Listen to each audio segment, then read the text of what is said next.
Hello, and welcome to another episode of the Studio 78 podcast. I am your host, Nache from NacheSnow.com. Welcome. All right, folks, I have Monique Malcolm back on the podcast today. I'm really excited about this episode, and I think you will be too. Of course, a few housekeeping items. First of all, if you love this episode, please head on over to Apple Podcasts, Spotify, or wherever you're listening, and please rate me 5 stars. If you're listening on YouTube, please give me a thumbs up. And wherever you're listening, please remember to subscribe. I have lots of goodies on the website. Remember to head on over to Dreams, Plans, Ideas. There you can find the Life Cleanse Journal that I talk a little bit about in this episode, along with the new course that will be coming out soon, Milanote, and some other items that will help you make time for your passion. Okay, so let's get to it. So the show notes for this page will be over at NacheSnow.com/172. My guest is Monique Malcolm. I had her on episode 164 talking about fear to action, which was a great episode. You guys really resonated with that. Also on episode 145, I had her on and we were also talking about vision boards and embracing fear, my friends. And then, if you really want to dig back, check out episode 85, 123, and 100. You can hear how we set goals and the importance of taking action. You guys love when she comes on. And so, of course, I had to have her back. So what are we talking about? We are talking about vision boarding and talking about how you can effectively do it in order to achieve your goals, like to actually achieve your goals. And there is a method and a formula to doing it. I think sometimes people just like to do it because it seems fun and the thing that you do at the beginning of the year. But you really have to think through how you're doing it, how you're putting it together in order to make it make sense for you and serve you well for the year, the quarter, the whatever, depending on how you decide to structure it, which we will talk about in this episode. So if you're interested in learning more about vision boarding, which isn't just for the beginning of the year, please have a listen. And of course, we get into fear and goal setting. And so have a listen. Let us know what you think. And without further ado, my friends, here we go. Hello, Monique. Welcome back to Studio 78. Hello. It's me. Hi. I'm the guest again. See? I mean, it's funny because I feel like Monique is kind of like a guest co-host too. I harass LeKay like every other episode, and I harass Monique like once or twice a season for an episode. And I'm back. So the listeners should be used to you, know you, and in the intro, I've gone over all the things about you so they can kind of binge listen to you. But today we're talking about vision boarding. Yes, this is my jam, y'all. So I'm so ready and excited to talk about vision boarding because I have thoughts and some probably controversial-ish opinions about them. Yeah. It should be fun. Yeah, we'll get into it because I was looking at some things even before we jumped on the call on vision boards, and everybody has their own take and their own way of doing it. And I was judging, ugh, why do they do it like that? I hate those little rectangular cards. But honestly, people, it's whatever works, right? But we're going to give you some tips, personal tips that we recommend. But know that really, whatever works for you, if it works, it works.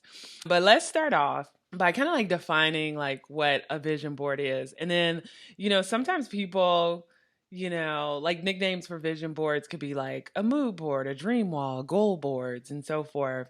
But I saw this one article on Oprah Daily where it was hey, there is a distinction. Mood boards are more planning tools, for decorating your home or party planning, whereas a vision board is more kind of life direction. So it could be a specific area of your life, like health or career or whatever.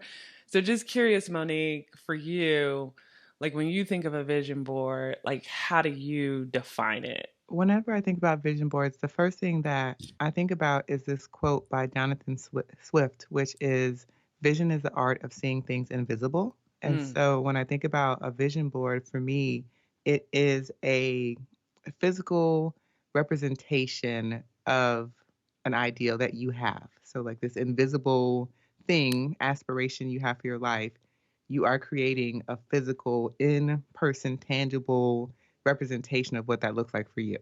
So, as you said, there's so many different ways that people do vision boarding, but I think the key aspect is it's just a representation. Whatever you have in your mind about how your life is supposed to look or how you want it to look, what you're aspiring to do, you now hmm. take all of those elements and you find a way to represent them in your physical space. All right. And we're going to dig into that, people, like different ways that you could do it. But a lot of times, the a word that comes up when people talk about vision boarding is manifesting or manifestation. So, what's kind of like your thoughts about when it comes to manifestation and like vision boards? Like, how do they like work together? I think there's definitely an element of manifestation to vision boards.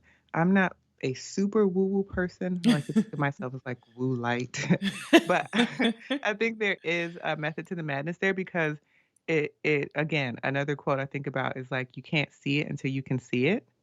So Hmm. helping yourself get whatever that visual thing is, and I'm a very visual thinker and a very visual person as a whole. So for me, ideas can't be created and I can't bring them to life until I can clearly see what it's supposed to look like in my mind.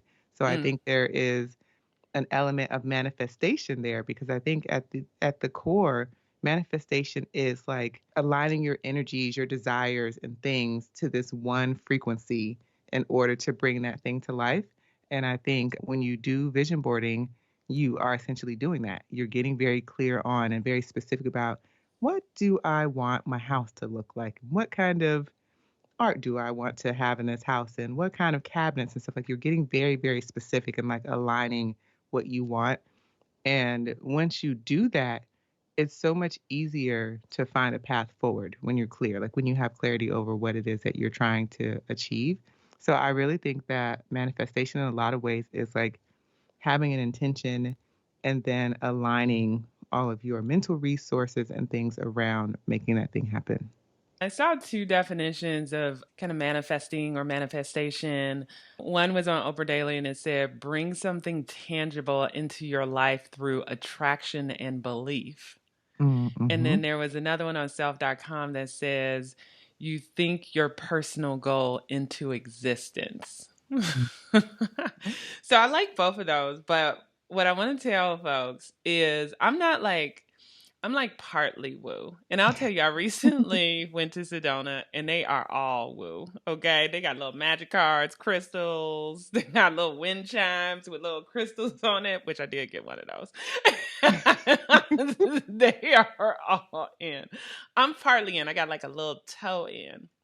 But what I will say is I do believe in the kind of like the power of like your beliefs, your thoughts, because they impact your actions, right? Mm-hmm. So if you create like a vision board and then you can see it and you can visualize it, I think people don't realize like it's not like you're just like, ah, woo, woo, woo, this is going to happen. And then boom, something magical happens. It's like, no, you believe it in your bones. And so every action that you take from here on out helps it to come to life, right? So it's not like you're not doing anything.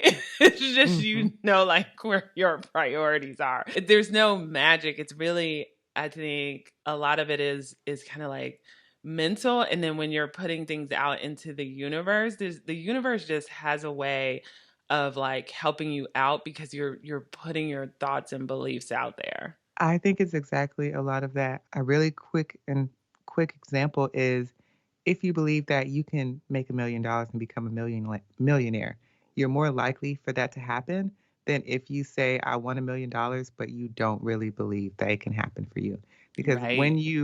when you have the belief that not only do you want this thing, but you believe it's possible for you, you start Mhm. acting in different ways. And sometimes it's conscious actions, but sometimes a lot of it is unconscious.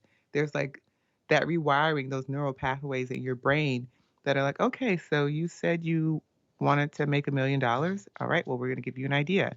And now you believe that this certain idea can happen and you start doing certain things. It's not always like a thing that you are intentionally doing, but your belief systems make up so much of like where you get in life. If you believe certain things can happen, it's more likely that stuff is going to happen. If you believe, I want it, it would be nice to have a mansion on the beach, but and people like me don't have those. We'll get that mansion on the beach. And on the podcast before, I've talked about a couple of examples where I've used like vision boards and they really do work, or exercises that help you kind of manifest the life that you want in the future. And I'm telling you people, I am a believer because it has worked for me. Okay, so the direction I think I want to go first, because at first I was going to talk about like putting together a vision board, but before we do that, let's talk about the different types of tools and ways to do a vision board, and then we can get into like how to think through what images or quotes or whatever will go into a vision board. So to kick it off, I'll just say, oh my god, there's so many different types of vision boarding, it's a little cray. But I will start us off just saying there is digital and then analog, right? And Hmm. so for analog, I wrote down you can journal. Like I usually do my vision board in my journal. You could put one on a poster board. You could do one on a sheet of paper. Some people like stick like little images on the wall with washi tape. They got vision board kits people could buy. And then on the digital side, I think of like Milanote, which I love, but then people use like Canva, PicMonkey. There's GoodNotes, Procreate, Freeform if you're a tablet person. And then I think they even have like a ton of vision board apps, which I don't use. But can you think of any other ways that people could do a vision board that I didn't cover? No, you covered all the big ones, the digital and the analog. So no, for the most part, I think that's a solid list of tools to get you Okay. started. And then people even do, I'm like looking over to my side because I have like one of those strings with clips, because some people even do that where they'll have Hmm. like the life they want on these little clips. So I just wanted to throw that out there just to tell people there are different ways to have your board displayed. So Monique, question for you. Okay, someone's out there and they're like, okay, well, I want to do a vision board and I want to make sure that it's something that's going to work and it's meaningful. What advice would you give folks? The first step for me would be before you even touch a tool, before you even pick up a pair of scissors or grab your tablet, I would spend some time visualizing what you see your life looking like. So you can zoom out a year from now, and you can have vision boards for different times. So you can have like one for this year. You can go even further out, 3 years, 5 years, 10 years. You can kind of decide on the timeline. But for the sake of this conversation, let's say you're thinking about the next year of your life. What would you like to see take place? Spending some time just sitting in silence. It can be a meditation. You can do it through journaling because I know some people are not visual thinkers, so they can't see the pictures like that in their mind. So you might need to write it out, but just spending some time thinking about what it is that you want to see in your life. So, where do you live? What kind of things are you doing on a day to day basis? Who are you hanging out with? How do you feel? Try to think through what is if you did if you got everything that you said you wanted in the next year, what does that look like for you? And being very, very specific. So I don't know, do you get up every day and go to work and now you're the manager of your department and you just have this team and you love them and it feels so good and everybody's doing so well? Like, how does that look for you? Write some ideas down on paper or get a very, very clear mental image of what that looks like. I think that is step number one. You can't skip it. If you skip that step, you're just going to end up with a poster with a bunch of random images stuck all over it. And that's fine. But if we want this to work, you want to be very specific about what that looks like for you. The way I approach it And I always have like these areas that I look at like at the end of every year. And my areas are like personal growth, health, relationships, family, finance, career, home, creative passion, adventure, and the future. And doesn't mean I create a vision board that touches on each one of them, but what I do is I kind of look at each one of those areas and pick a couple where I'm like, "Oh, well, I want to do something." So like last year, I was like, my lease is about to end.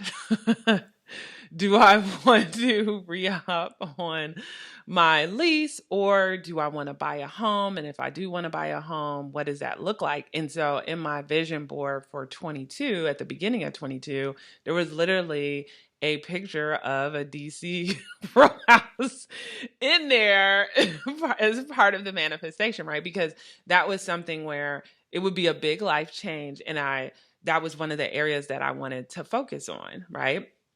And so I do challenge folks out there, depending on how you decide to do it by quarter, year, 5 years, 10 years, so forth, like Monique was mentioning, really think through, okay, what are the areas that I really want to focus on?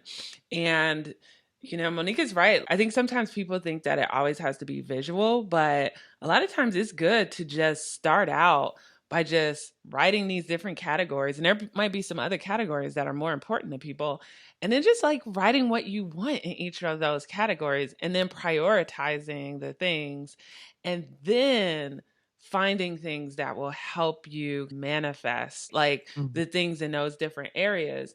And don't feel like you got to do everything either, right? Because that's also dangerous because then you're going to be like really disappointed at the end of whatever time period because you're going to be like, well, this didn't happen. And it's like, yeah, because you had like 20 different things, and,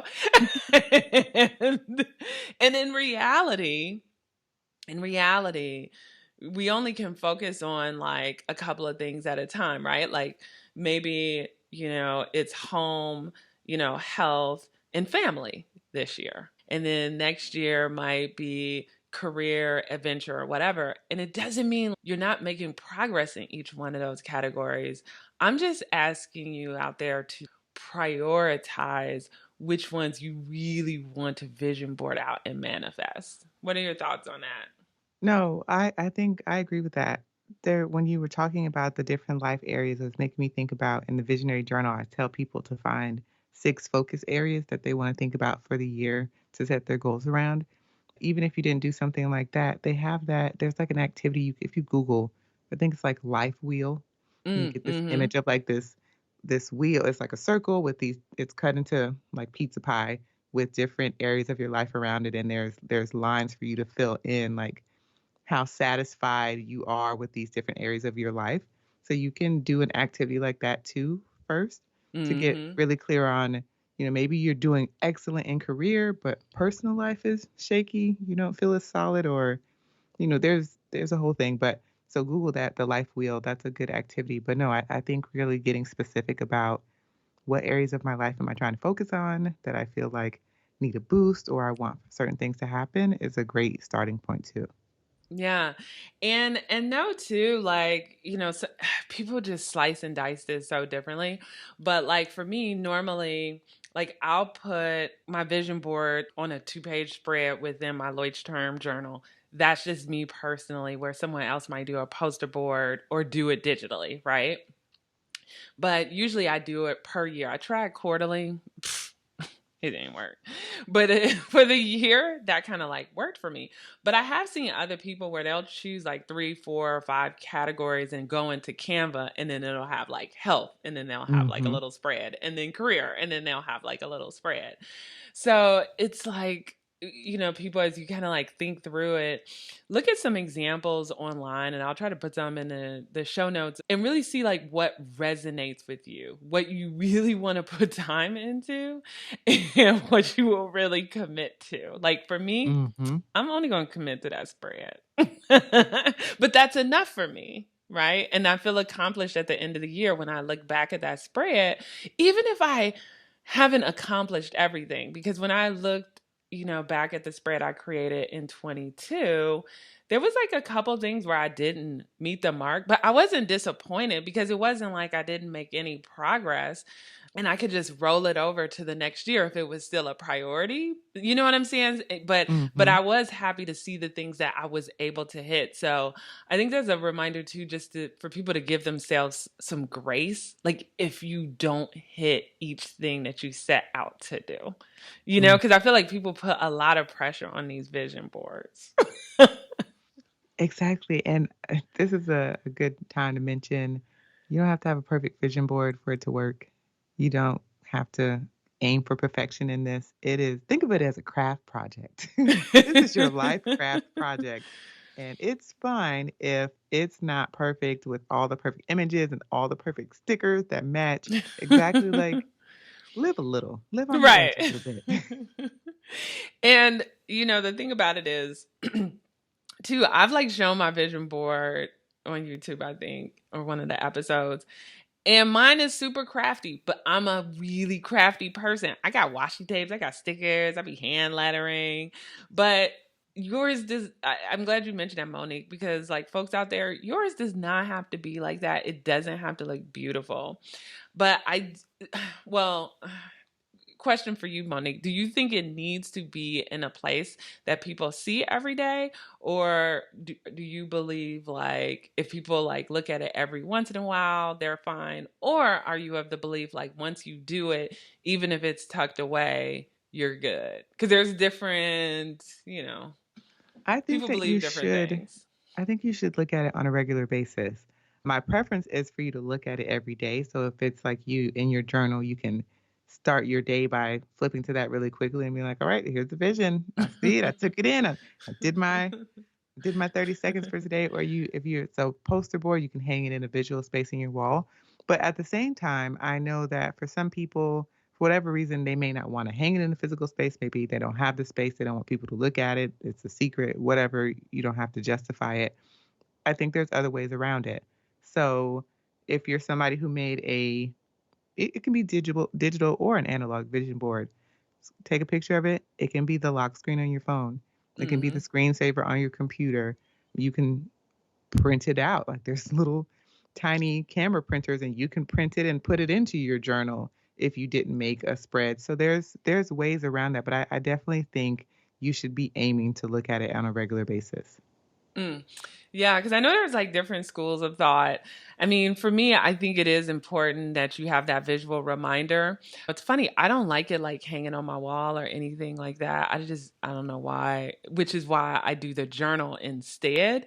And then it kind of tricks me because it's at the beginning of my journal. When I go to open my journal, I can't help but to see it every once in a while because it is a spread and it's a thick spread too, right? So anytime you have like if your journaler is out there, any of your spreads that you have a lot of stuff on, they're just gonna just open up. Right, and then you gotta like go past it to get to the other pages. And so it's kind of my way of having the journal itself, which sounds kind of like creepy, like the journal has a mind of its own, of like reminding me as I like use my journal daily, it'll accidentally go to that page and I'll look at it and it's just like, oh, remember you're supposed to be working towards this. So just kind of like figure out, folks, like what it really is. It boils down to like what works for you. Because, yeah, a lot of people I know do the screensaver and it's that visual reminder every single day. And then some people have like the magnetic whiteboards if they have like the wall space for it and then they have it on there. So, yeah, it just depends. I know some people do those gigantic poster boards. I'm like, I'm not hanging.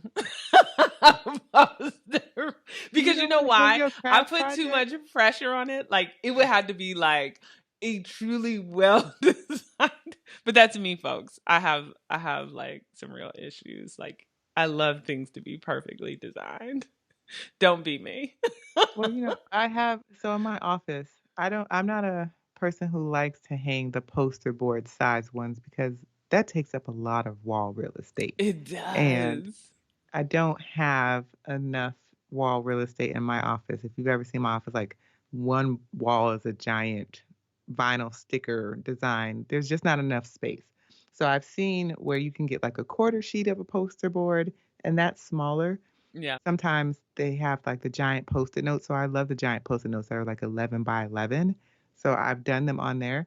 But a little hack that I have done before, I'm not doing it now, but when I don't have a lot of space and I want a vision board that's in my visual space, I have a bookcase that is right next to my desk. Mm. So just on the side, I have Oh, put like a those giant little. post-it notes up on the side as like the canvas and then made like a little vision board just right there on the side.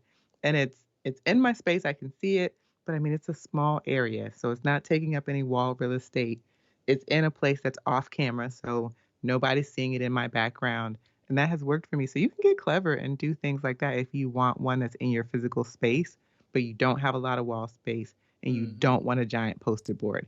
You can make a mini one and put it on the side of your bookshelf. Let's give people some tips on choosing the elements that go on the vision board.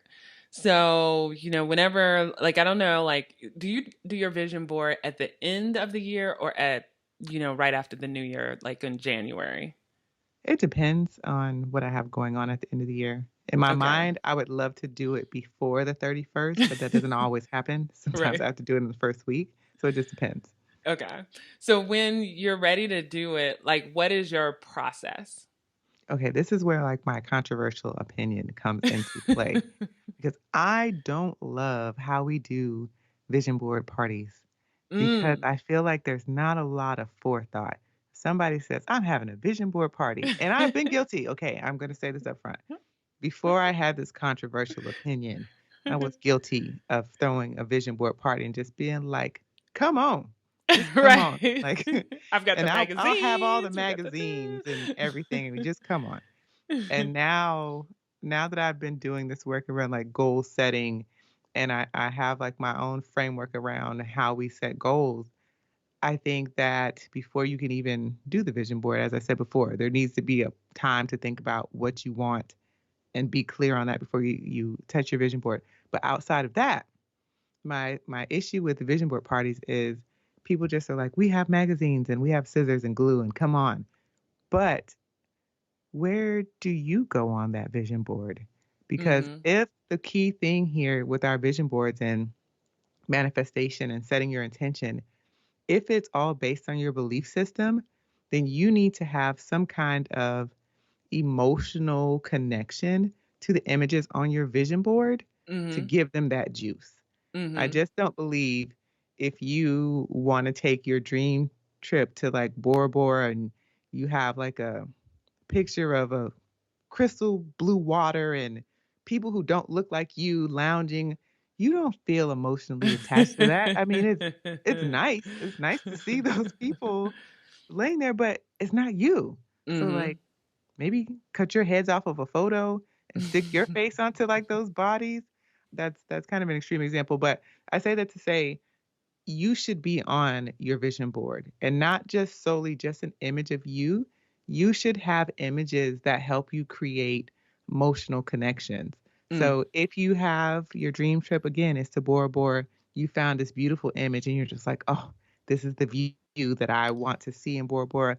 I also think your vision board should include images of maybe a previous trip that you went on that you just loved, that whenever Mhm. you look at like a specific photo of the sunset or something that you ate or something that you did, that you feel like, oh, that was an awesome trip. Like that, I felt so good because there's like that emotional connection, and I think that should be on the board in addition to these other images.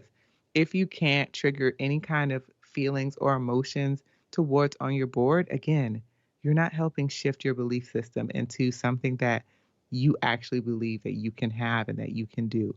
So I think that it's Mm. important that you do stuff like that. And so again, I think there needs to be some pre-planning. Maybe you need to go through your image files and find some good photos of yourself where you're like, this was my body, it was banging. And I see myself looking like this again on the beach in Bora Bora. Or you're like, I went on this trip and we did this amazing thing and it was so fun. Or even simple things like screenshotting your bank account and changing the numbers that you see in your bank account. So you Mhm. want to see that bank account has $20,000? Great. screenshot that your bank account statement, go in Canva, Photoshop, whatever you use a whiteout and write it in and Right. change those numbers. Like if you want to write a book, go ahead and design yourself a little mock-up of the cover and written what is the title of the book. Even if you don't know the title, make up one. And then who is it by? Monique Malcolm, Nache Snow, whoever you want it to be by. Put that kind of stuff in there. I think being very specific and personalizing your vision board in that way is really a game changer because you do need to feel connected to the stuff on your board. It can't just be a bunch of random images you cut out on a Sunday at your friend's house and you stuck on the board. It doesn't have the same kind of impact. Yeah, I'm probably like a combo person because I don't believe vision parties do work because years ago I would go to a couple and I never liked them because number one, we've already talked that I'm a design snob, so I like things to look a They didn't certain way. they didn't have pretty enough elements for your Right. I vision was board. like, what kind of magazines are these? I can't even find some good fonts that I could use the quotes and stuff with. Like, what the what? But no, seriously, if I wanted to go on a trip or do something specific, I couldn't find images that were very specific. So what you end up doing is you see something in a magazine and you're like, well, this is a beach. Hmm. So it represents like that I want to go on vacation. But it wasn't truly representing that, right? And so you mentioned like Bora Bora. That is definitely on my bucket list. Alaska, going to Alaska, definitely on my bucket list. But I have very specific places that I want to go. And for me, what I might do is like how you were mentioning, I'll print out like the little bungalows, the glass bungalows that I want to stay in. And that's my way of personalizing it, right? I know I want to stay at this specific hotel in Bora Bora. Or if there's like a cruise line in Alaska, right, that I want to take to Alaska, or someone was even recently telling me about this glass train. And I was like, what? There's a glass train in Alaska? Sign me up. I'm going to get a picture of that glass train, right? And I'm going to put it on there, the year I decide I want to make that a priority to go to Alaska. And that's like my way of personalizing stuff along with doing some of the stuff you were saying. Like I remember even in 22, I was like, oh, I want my number of followers on YouTube to go up. And so I screenshotted like this little YouTube metrics thing with someone else's numbers with the line going up. And I was like, those are how I want my numbers to look. And so it kind of goes to what you were saying, where it is personalizing it. Sometimes, I mean, maybe I'll use like one picture of myself, but usually I'm looking for things that are very, very specific to exactly what I want to do.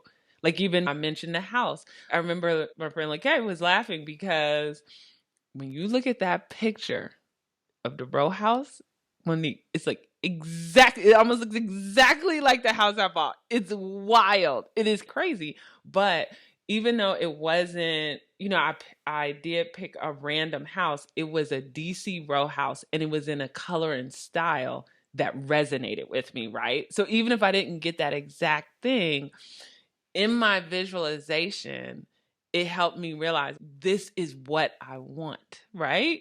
It's people, listen to Monique, listen to me.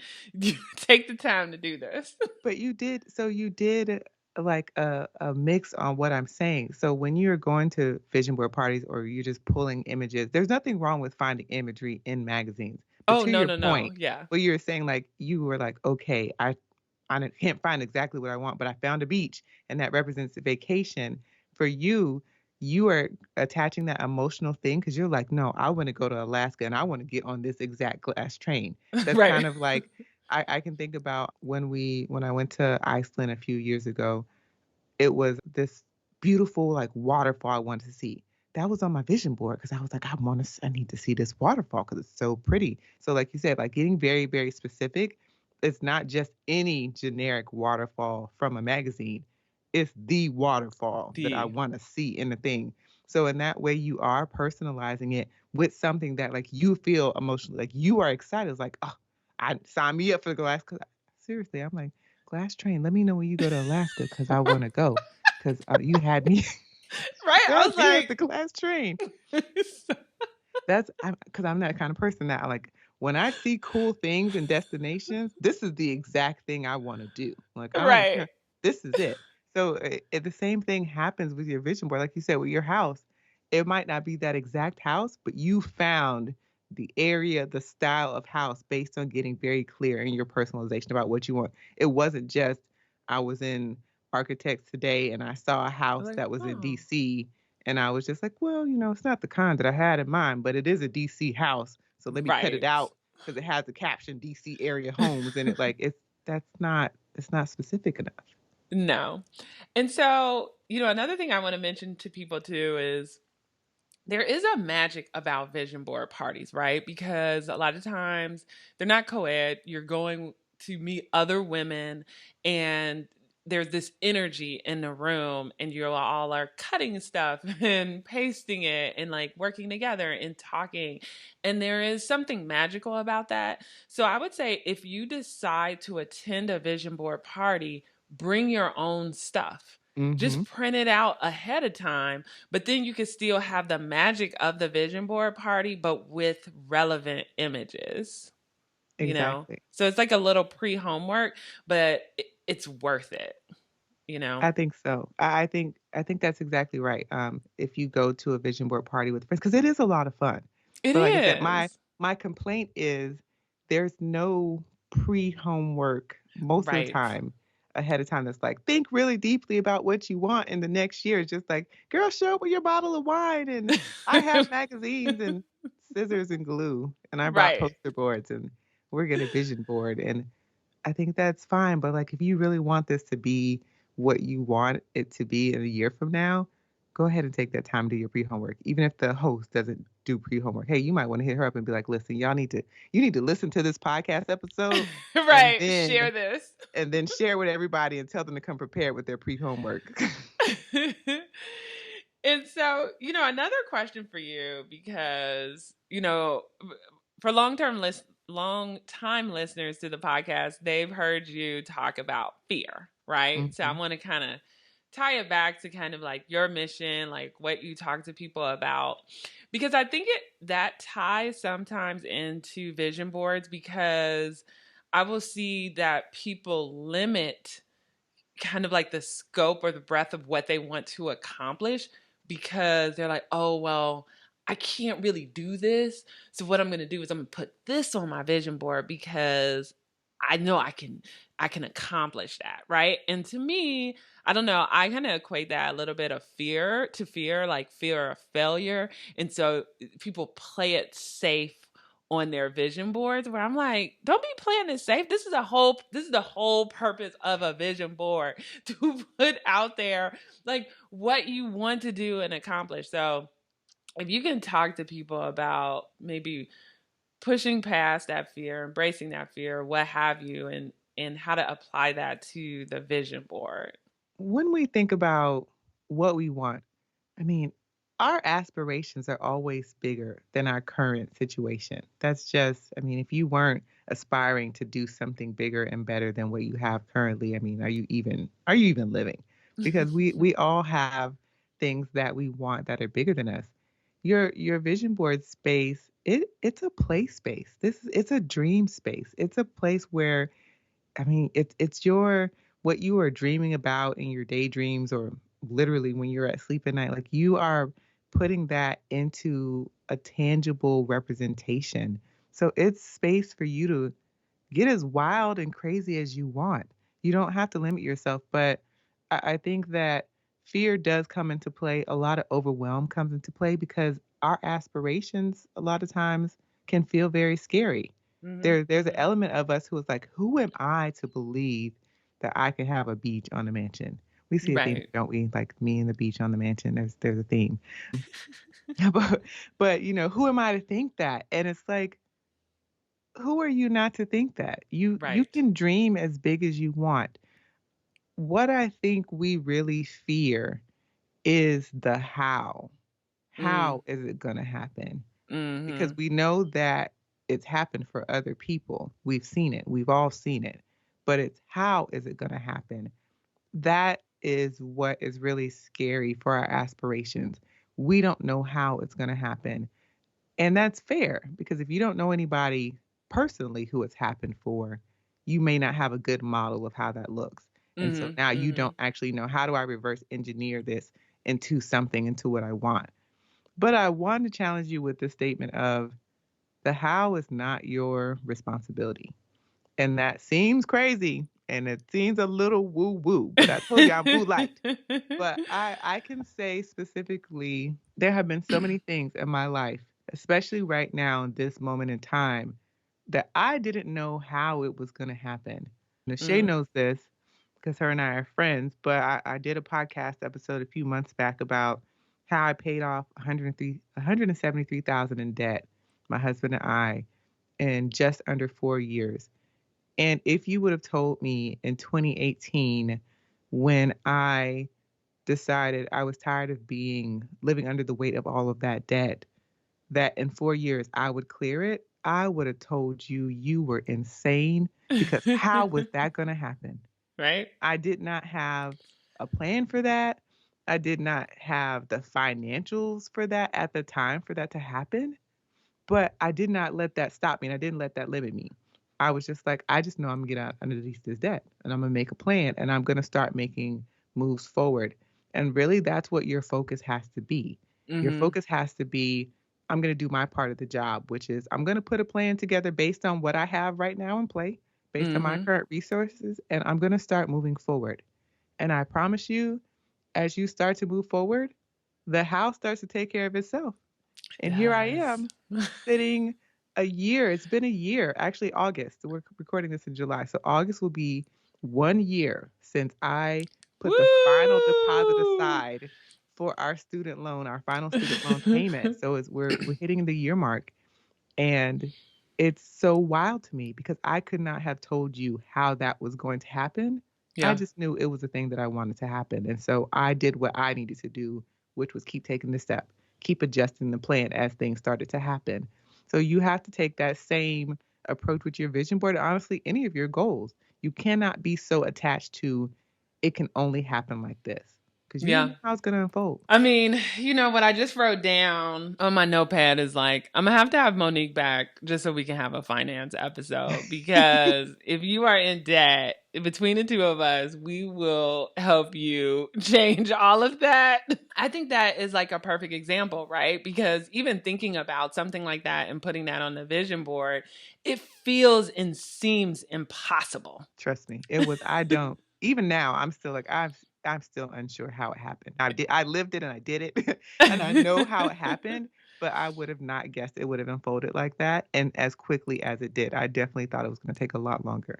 But it's like you're right. Once that is part of your vision board, your vision for life, your whatever, and you mentally say, I'm gonna make this happen, it is funny how it just happens. It's there's this mindset shift, you believe it in your bones, and things just start to work. So Hmm. that is like perfect example. So thank you for sharing that.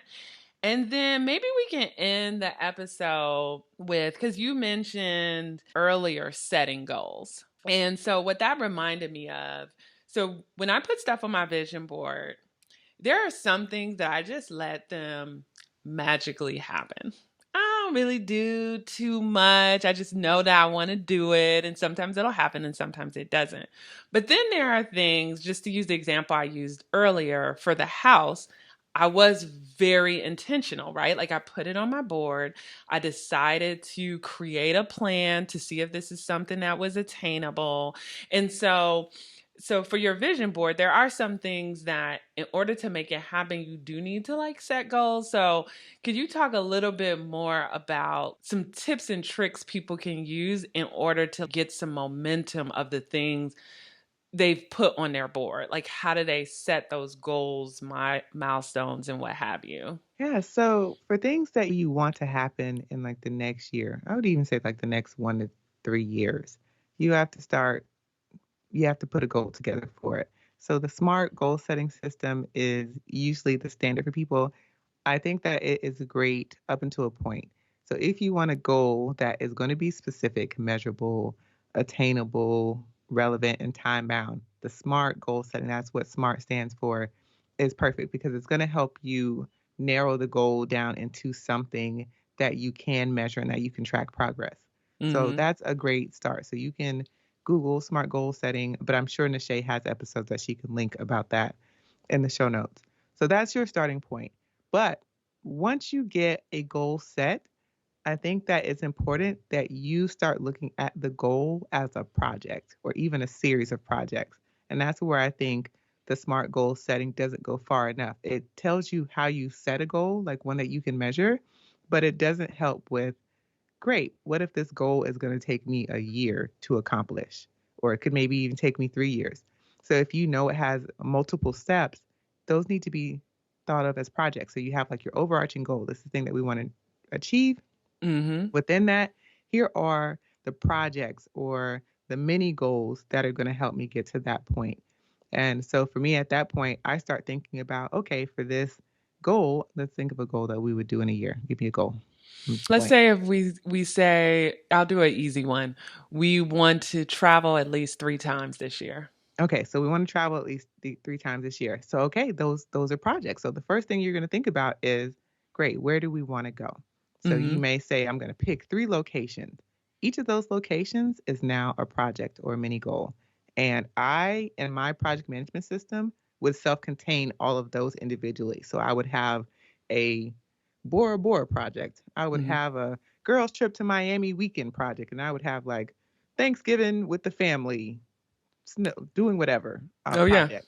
And then from there, I would start breaking that down into the smaller steps. So thinking about, okay, travel, how are we going to get there? Do we need plane tickets? Do we need a rental car? Or do we need hotel stays? That would be like accommodations, how we're arriving there. For me, would be like one topic within there that I'm putting the ideas down on paper for thinking about itinerary. So, what do I want to do when I get to these places? Do we have some things in mind? That would be another thing that I would be researching and putting some ideas around. Budget. How much is this going to cost? How much do I want to spend? How much is realistic? That would be a thing.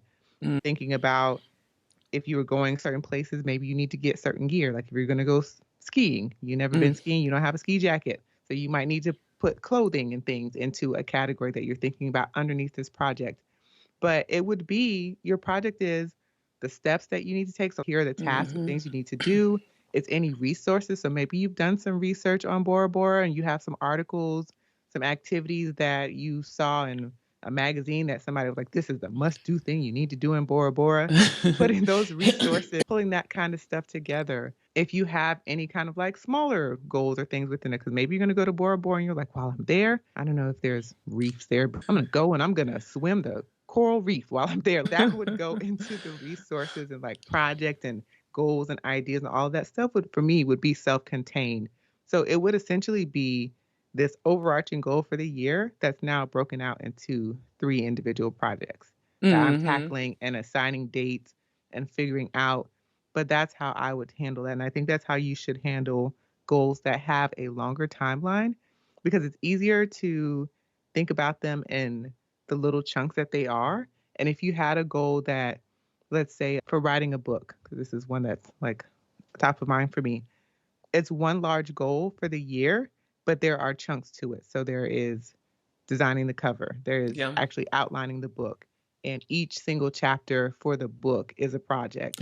And then you have thinking about marketing, you have the editing phase. Like each of those are projects that I would break out, and then as you're going through it, it's easier to keep momentum if you know you only need to focus on this project right now than trying to hold the entirety of finishing a book in a year in your brain. It's a lot Mhm. easier to be like, okay, I only need to focus on chapter 5 right now because that is the point of the project that I'm in. As you were talking, I was thinking some folks that are listening are very organized, and some are like, girl, projects and lists. I get it. They're like, I I got a get it. system of post-it notes only. I mean, but that could be a thing because as you were saying that somebody's going to be like, "Girl, projects." I'm a person who has a project management system, but there are times where I revert back to analog, and I have a whiteboard on the wall that I will really just get a bunch of colored post-it notes and start breaking them up in projects based on the colors and write all the steps down and put them on the wall. And sometimes that's how I have to do it, depending on like Yeah. where I'm at. If I'm too overwhelmed, if there's a lot of things going on. So there are ways to manage this. You don't have to have a fancy system. It could be notebooks and some color coded post-it notes to make it work.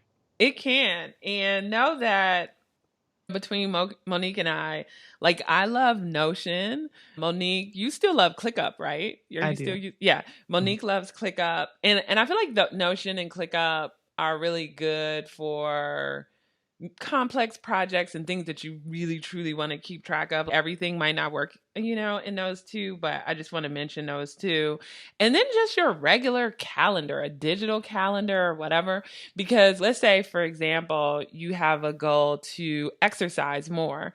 You could just put in your calendar, like, okay, blocks of time where you're going to dedicate to working out. And that is like your accountability system. And maybe over the months, you're like, okay, every month I'm going to increase my workout time by X many minutes or add an additional day.